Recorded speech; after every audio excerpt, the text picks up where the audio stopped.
kita para ustadz ini harus belajar terus. Iya, kalau di tahun-tahun 70-an tanpa dalil itu aman. Tapi kalau sekarang tidak pakai dalil, tidak aman lagi. Bahkan pakai dalil pun orang nanya lagi sahih atau tidak. Dan kita bilang sahih pun siapa yang mensahihkannya? Kalau sudah dibilang sahih, dalilnya, pemahamannya benar atau tidak. Dan ini benar. Inilah manhaj Ahlussunnah yang sebenarnya. Pertama ini kan dinisbatkan ke Allah, ke Rasulullah SAW. Ya mesti pastikanlah, ini barang berharga nih. Pastikan bahwa dia benar atau tidak, sabit.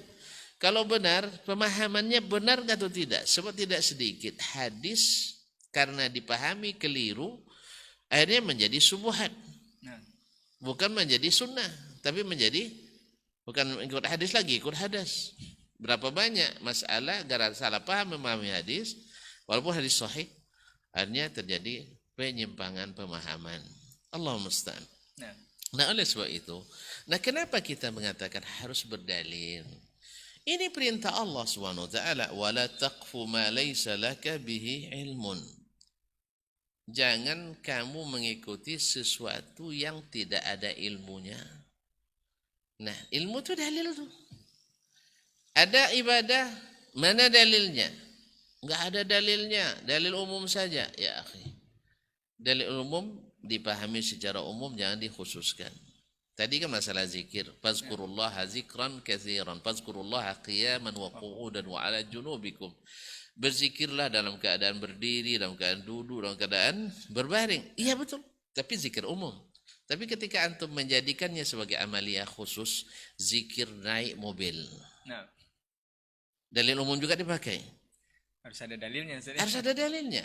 Atau zikir akan menikah, zikir akan menikah lagi, ya perlu dalil. Tapi kalau zikir antum menikah sekarang yang ketiga keempat, lalu antum berzikir, tidak ada melarang. Tapi ketika antum menjadikannya zikir khusus, perlu dalil khusus.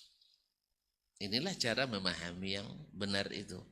Oh payah kita beramal? Enggak, antum saja yang payah. Justru semakin mudah kita beramal. Apa sebab?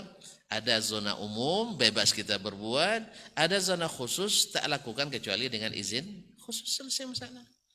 Justru ketika antum membuat amalan baru ini, bikin masalah baru bagi umat. Bagi umat.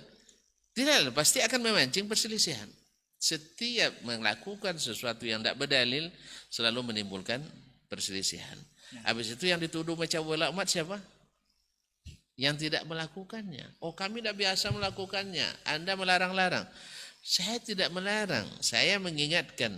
Allah katakan wala taqfu ma laysa laka bihi ilmun. Oh ada ilmunya, ada ustadznya. Ya akhi, Allah telah mengutus Rasul untuk menjelaskan apa yang dimaksud dengan apa yang dia suruh, itu zikir itu. Maka Nabi ajarkan kita zikir menjelang tidur. Apa zikir menjelang tidur?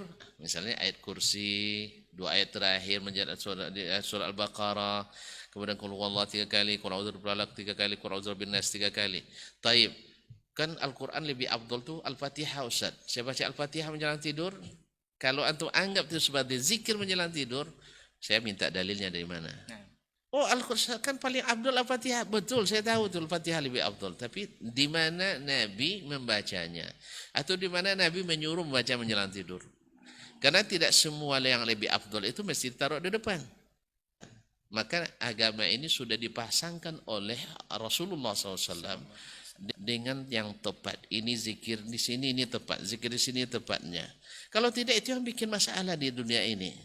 Itu makanya umat Islam tak akan pernah bersatu kalau tidak mau mengikut dan menurut. Wallahu musta'an.